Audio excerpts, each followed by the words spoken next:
Pretoria studio. Sipho, a very good afternoon to you. How did the people react to Thoko Didiza's presence in the CBD? Well, it was quite a different scene from what maybe some of us expected, because you would remember the protests that have been happening throughout the week were in retaliation after she was announced as the next candidate, the mayoral candidate rather, in Tswane, the ANC mayoral candidate. And of course, we saw the violent scenes, the looting and the protests that later on turned violent. So one was not sure how she would be received in the capital, but then it was rather different when she was on the ground.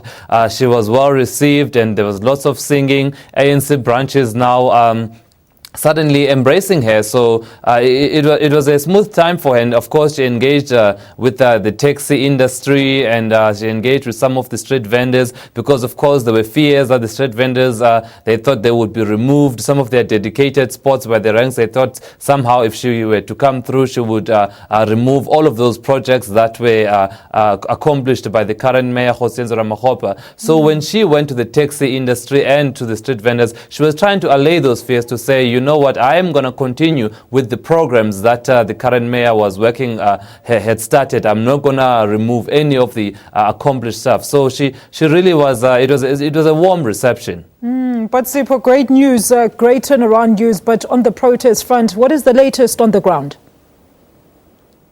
Well, currently, tensions, it really seems calm in Pretoria right now. It's really getting back to normal. And really, previously, we were always worried that in the evenings, that's where there's lots of lootings and that's where there's lots of crime taking place. But so far, we haven't had, disturbing responses of lootings or discovery of people that have died. You remember in the past 2 days, we have reported on deaths, and it was on Wednesday and Thursday. So it was consecutive days where, people had been killed during this protest. But today, those reports of people dying or looting have not come through. What we know today is that some of the people that were involved in the looting, especially in Pretoria North, in Mapopane, they appeared in court today. I think over 60 of them, and they are facing their charges of public violence and of theft. So, and I understand that those also were...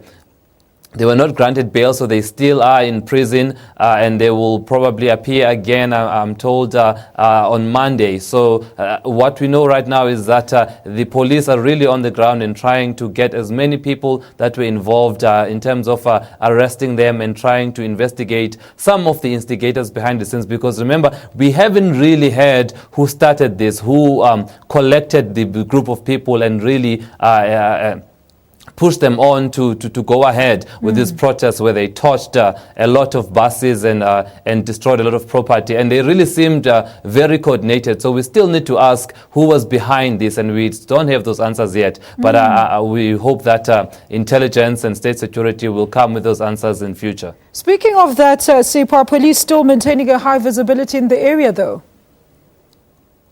Well, yes, that's what we understand, especially in the government also issued a statement to say things have come down, in Archerville and in Mamelodi, but Pretoria North, in Garankuwa, Mapopane and Hammanskraal, it's a little bit tense there. You remember the shopping centers that side have also been closed because they've been highly looted, and it's been happening for consecutive days. And we were there yesterday and 2 bodies were discovered there. So in the north, it has really been a bit tense, and we were told that by that government statement that they're gonna intensify security in the hotspot areas. So they're also playing it by the ear and just sort of trying to predict where the next lootings or flashes of violence are going to come through, and that's where they will deploy most of the police. And in the CBD today, actually, it was quite relaxed. We didn't see that many police. But when Thoko and the mayor and some other ANC provincial leaders were campaigning, there was lots of security, and